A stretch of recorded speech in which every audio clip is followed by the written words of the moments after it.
Coloro che sostengono queste fiere parlano di tradizioni e ritengono che gli uccelli non subiscano alcun maltrattamento. Ma il rispetto delle loro caratteristiche etologiche non è forse una contraddizione in termini?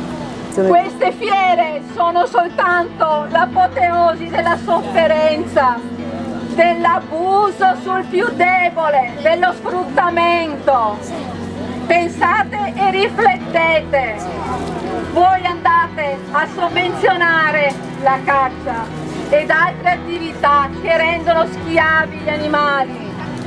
Gli animali hanno lo stesso diritto che abbiamo noi di vivere e di vivere liberi e di vivere in maniera consona a quella che è la loro natura e la loro etologia. Noi non abbiamo il diritto di renderli schiavi, non abbiamo il diritto di rinchiuderli perché nessuno mai ci ha dato questo diritto. Ce lo siamo preso con la forza. Quelle creature soffrono. È stato tolto loro il bene più prezioso, perché il bene più prezioso di ogni essere vivente è la libertà. E questo oggi noi chiediamo la libertà per tutti gli animali.